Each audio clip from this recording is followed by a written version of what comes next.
students to our YouTube channel Kulkarni's Classes Accountancy. आज आपण पाहणार आहोत नॉट फॉर प्रॉफिट कन्सर्न या टॉपिक मधली next concept income and expenditure account. Income and expenditure account, expenditure amount, incomes amount. Okay, profit and loss अकाउंटच्या ऐवजी income and expenditure account not for profit ऑर्गनायझेशनमध्ये prepare केलं जातं.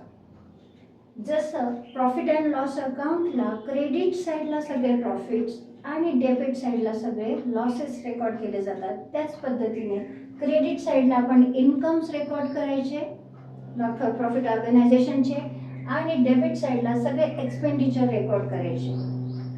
आपण आधीच्या व्हिडिओमध्ये बघितलेलंच आहे. रिसिप्ट अँड पेमेंट अकाउंटमध्ये revenue and capital figures record होतात.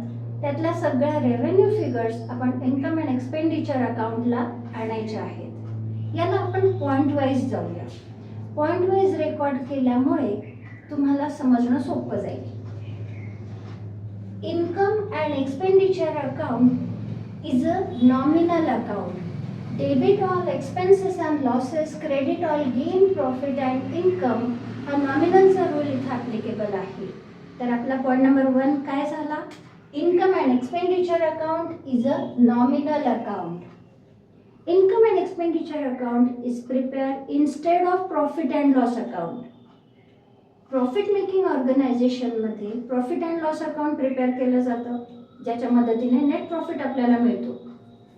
नॉट फॉर प्रॉफिट ऑर्गनायझेशन मध्ये प्रॉफिट अर्न करणे हा मोटिव्ह जर नाही तर प्रॉफिट अँड लॉस अकाउंट कसं येणार? म्हणून नॉट फॉर प्रॉफिट ऑर्गनायझेशनमध्ये income and expenditure account prepare केलं जातं instead of profit and loss account. म्हणून आपला पॉईंट नंबर 2 काय झाला? तर income and expenditure account is prepare instead of profit and loss account. याला कुठलाही ओपनिंग बॅलन्स नाही. इन्कम अँड एक्सपेंडिचरला इन्कम साईडला सगळ्या रेव्हेन्यू रिसिप्ट्स आपण रेकॉर्ड करायच्या आहेत आणि डेबिट साईडला म्हणजे एक्सपेंडिचर साईडला सगळे रेव्हेन्यू पेमेंट्स रेकॉर्ड करायचे. तर आपला पॉईंट नंबर 3 आहे all revenue receipts are recorded at income side म्हणजेच credit side of income and expenditure account and all revenue payments, only revenue payments are recorded at debit side means expenditure side of income and expenditure account. पहिला point होता आपला income and expenditure account is a nominal account. Second point होता आपला income and expenditure account is prepared instead of profit and loss account. And point number 3 all revenue receipts are recorded at credit side म्हणजेच income side of income and expenditure account and all revenue payments are recorded at debit side म्हणजेच expenditure side of income and expenditure account. Point number 4 important point आहे.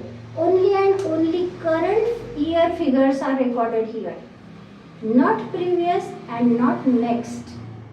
स्टुडंटने attention द्या. Only and only current year figures are recorded here, not previous and not next. मग previous आणि नेक्स्टच्या फिगर्सला properly adjust करायचं आहे. तर point number 4 आहे आपला only current year figures are recorded here. Okay. Point number 5. Point number 5 आहे आपला to find out surplus and deficit income and expenditure account is prepare. Income and expenditure account का prepare केलं जातं? तर त्याचा result आहे सरप्लस अँड डेफिसिट.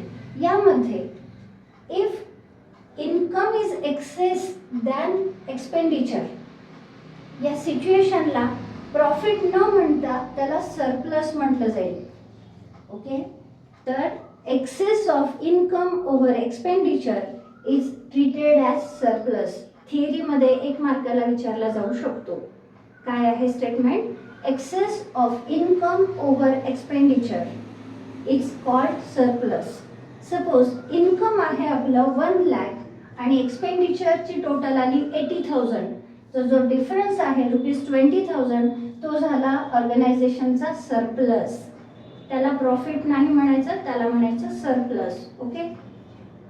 वाईस वर्सा जर एक्सपेंडिचर टोटल ग्रेटर आली दॅन इन्कम तर जो डिफरन्स येईल त्याला म्हणायचं डेफिसिट. लॉस न म्हणता त्याला म्हणायचं deficit. Okay. For example, suppose आपले एक्सपेंडिचर आले ₹1 लाख आणि आपलं इन्कम होतं 90,000. एक्सपेंडिचर आपण मॅच करू शकतो आहे का? तर नाही. Excess of expenditure over income is called deficit. Okay. So आपला पॉइंट नंबर 5 आहे, income and expenditure account is prepare to find out surplus and deficit. Point number 5, to find out surplus and deficit. Okay. Next point याच्याशीच connected आहे. जर surplus result आला आहे तर तो balance शीटला कॅपिटल फंडमध्ये ॲड करायचा आहे स्टुडंटने.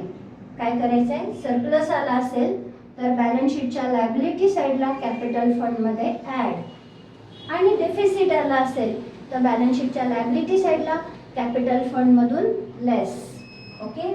तर पॉईंट नंबर 6 आहे, सरप्लस आला असेल तर कॅपिटल फंडमध्ये ॲड, डेफिसिट आला असेल तर कॅपिटल फंडमधून लेस. अँड लास्ट पॉईंट आहे आपला, all non monetary transactions are recorded here, such as depreciation, bad debts, amount receivable, payable यांना देखील इन्कम अँड एक्सपेंडिचरला रेकॉर्ड केलं जातं. डेप्रिशिएशन, आपण बॅलन्स शीटच्या ॲसेटला, फिक्स ॲसेट्सला डेप्रिशिएट केलं, त्याचा सेकंड इफेक्ट आपण एक्सपेंडिचर साईडला म्हणजे इन्कम अँड एक्सपेंडिचरच्या डेबिट साईडला द्यायचा आहे. बॅड डेट्स असेल तर त्याचा इफेक्ट आपण डेबिट साईडला देतो. ओके स्टुडंट्स, एकदा आपण पाहून घेऊ. Point number 1, income and expenditure account is a nominal account. Point number 2, income and expenditure account is prepared instead of profit and loss account. Point number 3, all revenue receipts and revenue payments are recorded here. सगळे revenue receipts आपण कुठे घेऊन गेलो? Income साईडला, आणि revenue payments expenditure साईडला. Point number 4 important point आहे, only and only current year figures are recorded here, not previous and not next. Point number 5, income and expenditure account is prepared to find out surplus और deficit. And point number 6, surplus added in capital fund at balance sheet liability side and deficit deducted from capital fund at balance sheet liability side. And last point number 7, all non-monetary transactions also recorded here. Okay. त्याचा आपण specimen बघूया. Open your textbook, page number 70. In the books of income and expenditure account for the year ended 31st March 20 student इथे attention द्यायचं आहे की for the year ended हे wording आहे. याला आपण इन्कम साईडने सुरुवात करणार. इन्कम अँड एक्सपेंडिचर अकाउंट आहे म्हटल्यावर आपण इन्कम साईडचे हेड आधी पाहणार आहोत. यामध्ये मोस्ट इम्पॉर्टंट हेड सबस्क्रिप्शन हा सगळ्या इन्कम्सला रिप्रेझेंट करतो, आणि सॅलरी हा एक्सपेंडिचरचा जो हेड आहे तो सगळ्या एक्सपेन्सेसला रिप्रेझेंट करतो. आपण यावर सेपरेट व्हिडिओ बनवणार आहोत जो की मोस्ट इम्पॉर्टंट असणार आहे. त्या कन्सेप्ट ज्या स्टुडंटला समजल्या त्याला हा टॉपिक अतिशय इझी जाणार आहे. तर आपण आता सबस्क्रिप्शन आणि सॅलरी या हेडला सध्या बाजूला ठेवतो आहोत. सबस्क्रिप्शन म्हणजे वर्गणी, रेव्हेन्यू इन्कम आहे, त्याला इन्कम साईडला प्लेस आहे, जागा आहे. ओके. रेंट रिसिव्ड, ऑर्गनायझेशनने रेंट रिसिव्ह केलं असेल तर ते त्यांचं रेव्हेन्यू रिसिप्ट झालं, त्याला आपण इन्कम अँड एक्सपेंडिचरच्या क्रेडिट साईडला म्हणजे इन्कम साईडला नेऊन ठेवतो आहोत. इंटरेस्ट रिसिव्ड, ऑब्विसली इन्कम आहे, इन्व्हेस्टमेंटवर इंटरेस्ट रिसिव्ह असेल तर ते रेव्हेन्यू इन्कम आहे, म्हणून आपण त्याला इन्कम साईडला नेऊन ठेवणार. Dividend received, government grant in bracket general, इथे स्टुडंटने अटेन्शन द्यायचं आहे की general Grant, government Grant specific Grant असेल तर ती बॅलन्स शीट लायबिलिटीला कॅपिटल फंडमध्ये ॲड होईल, पण गव्हर्नमेंट ग्रँट ही जनरल ग्रँट असेल तर त्याला आपण इन्कम साईडला नेऊन ठेवायचं आहे. Ground rent, sundry receipt, ground rent आपला स्पोर्ट्स क्लब असेल तर त्या स्पोर्ट्स क्लबचं जे ग्राउंडचं रेंट आपल्याला मिळत आहे, सपोज तो ग्राउंड आपण दुसऱ्या कुठल्या फंक्शनसाठी दिला, ज्यावेळेला आपल्या टुर्नामेंट्स नाही आहेत त्यावेळेला, तर त्यावर जे रेंट मिळणार ते झालं आपलं रेव्हेन्यू इन्कम, त्याला आपण इन्कम साईडला म्हणजे क्रेडिट साईडला प्लेस करणार. सन्ड्री इन्कम म्हणजे किरकोळ उत्पन्न. उत्पन्न. Entrance receipt, entrance fee, revenue. आता एंट्रन्स फी म्हणजे प्रवेश फी, याला ब्रॅकेटमध्ये रेव्हेन्यू त्यांनी म्हटलेलं आहे. तर एंट्रन्स फी इन्कम साईडला प्लेस करणार, पण त्याच एंट्रन्स फीला जर काही पोर्शन कॅपिटलाइज करायचं आहे तर तेवढ्या पोर्शनला आपण कॅपिटल फंडमध्ये ॲड करणार. फॉर एक्झाम्पल, एखाद्या वर्षाला आपल्याला 1 लाख रुपीज एंट्रन्स फी मिळाली आणि कमेंट दिली असेल 60% entrance fee should be capitalise. मग स्टुडंटने काय करायचं आहे, बाय एंट्रन्स फी 1 लाख लेस 60% कॅपिटलाइज 60,000. ऑटोमॅटिक आउटरला किती आले, 40,000. मग हे 60,000 जे कॅपिटलाइज झाले ते आपण बॅलन्स शीट लायबिलिटीला कॅपिटल फंडमध्ये ॲड करून देणार. ओके, तर entrance fee in bracket revenue जे म्हटलंय ते आपण इन्कम साईडला नेणार. ॲडमिशन फी म्हणजेच प्रवेश फी इन्कमला नेणार आहोत. डोनेशन, जनरल डोनेशन वर आपण गव्हर्नमेंट ग्रँट पाहिली तसे हे डोनेशन. एखाद्या डोनरने रुपये डोनेट केले ऑर्गनायझेशनला आणि त्याने कुठलीही टर्म कंडिशन प्लेस केली नाही तर त्याला म्हणणार जनरल डोनेशन. मग बॉडी मेंबर्स ठरवू शकतात की त्या डोनेशनचा युटिलाइज कसा करायचा आहे. मग हे जनरल डोनेशन आपण इन्कम साईडला नेऊन ठेवणार आहोत. Profit on sale of asset, 10,000 रुपीजचं आपलं फर्निचर आपण 12,000 रुपीजला सेल केलं तर 2,000 जो प्रॉफिट आहे तो आपला क्रेडिट साईडला आपण प्लेस करणार. Profit on sale of asset. Okay, जर लॉस झाला तर तो ऑब्व्हियसली डेबिट साईडला जाणार, because debit all expenses and losses, credit all gain, profit and income. हा नॉमिनलचा रूल इथे ॲप्लिकेबल आहे. आता आपण एक्सपेंडिचर साईड बघूया, म्हणजेच डेबिट साईड. तिकडे सॅलरी हा हेड आहे. मी तुम्हाला आताच म्हटलं की सॅलरी या हेडच्या ॲडजस्टमेंट्सवर आपण नेक्स्ट व्हिडिओमध्ये पाहणार, त्याला आपण सध्या बाजूला ठेवू. टू वेजेस, रेव्हेन्यू एक्सपेंडिचर आहे, डेबिट साईडला येणार. टू प्रिंटिंग अँड स्टेशनरी, पहिल्या टॉपिकमध्ये आपल्याला ओळखीचंच आहे. प्रत्येक ऑर्गनायझेशनला कॉमन असलेला हा हेड आहे, printing and stationery. To rent, जर ऑर्गनायझेशन रेंटल बेसवर हॉल घेतला असेल आपण तर आपल्याला दर महिन्याला रेंट पे करावा लागणार आहे, which is recurring in nature, म्हणून त्याला आपण एक्सपेंडिचर साईडला प्लेस करणार. टू इंटरेस्ट, डेबिट साईडला इंटरेस्ट आहे म्हणजेच काय असणार, इंटरेस्ट ऑन लोन, तर ते आपण डेबिटला प्रेझेंट करणार. टू कन्व्हेन्स, प्रवास खर्च, सिटीमध्येच आपण जर ट्रॅव्हल केलं आहे, रिक्षा चार्जेस किंवा टॅक्सी फेअर पे केला आहे तर ते झाले कन्व्हेन्स, तो आपला रेव्हेन्यू एक्सपेंडिचर आहे, डेबिट साईडला आपण त्याला प्लेस करणार.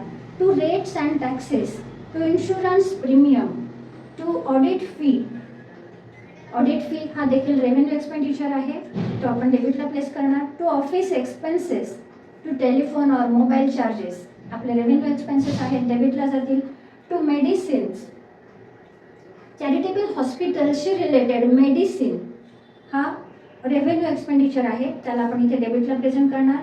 टू स्पोर्ट्स मटेरियल, स्टुडंट्स इथे अटेन्शन द्या, इथे एक छोटासा फॉर्म्युला आहे. हा फॉर्म्युला आपण कोणाकोणासाठी यूज करू शकतो, तर हा फॉर्म्युला आपण sports material, printing and stationery, cosmetics and medicine या हेडसाठी यूज करू शकतो. फॉर्म्युला काय आहे, opening stock add purchases less closing stock, जो रिझल्ट येईल तो ऑर्डरला जाईल आणि क्लोजिंग स्टॉकचा सेकंड इफेक्ट बॅलन्स शीटच्या ॲसेट साईडला द्यायचा असतो. ओके, मी समजावून सांगते. आपण आता 12ला आहोत, 11चे काही बुक्स आपण आवरले आणि त्यातले जे पुरे पेजेस उरले आहेत त्यातले आपण रफ बुक बनवली. ओके, 2 रफ बुक तुमच्या झाल्या, त्या नोटबुक्स हा झाला तुमचा ओपनिंग स्टॉक. आता तुम्ही 12ला आला आहात, तुमच्या पॅरेंटने तुम्हाला 10 नोटबुक परचेस करून दिल्या, ते झाले तुमचे new purchases. Opening stock 2, new purchases 10, opening stationery होती तुमची 2, न्यू परचेस केले करंट इयरला 10. ओके, लेस क्लोजिंग स्टॉक, तुम्ही 12ला भरपूर अभ्यास केला, 12 झाल्यानंतर तुम्ही छान मार्क्स स्कोअर केले, त्यानंतर परत वॉर्डरोब आवरायला घेतला, तुमचं बुकशेल्फ आवरायला घेतलं आणि एक रफ बुक तुमची तयार झाली जी की तुमच्या नेक्स्ट करिअरसाठी मदतीला येणार आहे, तो झाला तुमचा क्लोजिंग स्टॉक. ओपनिंग स्टॉक होते आपल्या 2 नोटबुक, न्यू परचेस केल्या 10 नोटबुक आणि इयर एंडला 1 नोटबुक तुमची इन हँड आहे. तर 2 + 10 12, 12 - 1 11, म्हणजेच काय की तुम्ही 12च्या इयरमध्ये 12वीच्या वर्षभरामध्ये तुम्ही किती नोटबुक युटिलाइज केल्या, तर 11 नोटबुक युटिलाइज केल्या. म्हणजेच काय तर प्रिंटिंग अँड स्टेशनरी या हेडला आपण एक्सपेंडिचर साईडला प्रेझेंट करताना हा छोटासा फॉर्म्युला आपल्याला मदतीला येतो. काय आहे formula? Opening stock add purchases less closing stock. आणि या क्लोजिंग स्टॉकचा सेकंड इफेक्ट आपल्याला बॅलन्स शीट ॲसेटला द्यायचा असतो. का बरं बॅलन्स शीट ॲसेटला द्यायचा आहे? बिकॉज ती एक नोटबुक तुम्ही नेक्स्ट इयरला यूज करत आहात. म्हणजेच आपला जो काय प्रिंटिंग अँड स्टेशनरी जी शिल्लक आहे ती आपण नेक्स्ट इयरला कंटिन्यू करणार आहोत.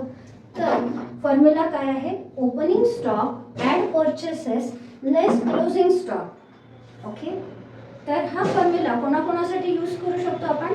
Printing and stationery, cosmetics, medicine और स्पोर्ट्स मटेरियल या हेडसाठी यूज करणार आहोत. तर सगळ्यांनी डायरेक्टली त्याला पाठ करून घ्यायचं आहे. Opening stock add purchases less closing stock. Closing स्टॉकचा second effect balance sheet asset side. Okay, त्यानंतर आपल्याला दिसतं आहे repairs and maintenance. Mostly sports क्लबला आपल्याला हे repairs and maintenance playground maintain ठेवावं लागतं आहे. Electricity charges, newspapers and periodical, schools, colleges and library यासाठी असलेला हा अकाउंट हेड आहे. सन्ड्री एक्सपेन्सेस, इतर किरकोळ खर्च. Loss on sale of asset. मग अशी आपण जे फर्निचर सेल केलं 10,000चं फर्निचर होतं. सपोज 10,000चं फर्निचर आपण 8,000ला सेल केलं तर 2,000 झाला आपला लॉस ऑन सेल. तो जाईल डेबिट साईडला, एक्सपेंडिचर साईडला. To depreciation on fix assets. Non monetary figure आहे depreciation on fix assets. Balance sheet ॲसेटला फिक्स ॲसेट्सला डेप्रिशिएट करायचं आहे आणि त्याचा सेकंड इफेक्ट आपल्याला द्यायचा आहे एक्सपेंडिचर साईडला. To depreciation on fix assets. एकाखाली एक ॲसेटची नावं लिहून आपण त्याला प्रेझेंट करायचं आहे. To surplus. मग अशीच एक्सप्लेन केलं, इन्कम टोटल जास्त आली एक्सपेंडिचरपेक्षा तर जे बॅलन्सिंग अमाऊंट आहे त्याला म्हणायचं surplus. Excess of income over expenditure is called surplus. Okay, and excess of expenditure over income is called deficit. तर सरप्लस आला असेल तर आपण त्याला कॅपिटल फंडमध्ये ॲड करणार, डेफिसिट आला असेल तर त्याला कॅपिटल फंडमध्ये आपण लेस करणार.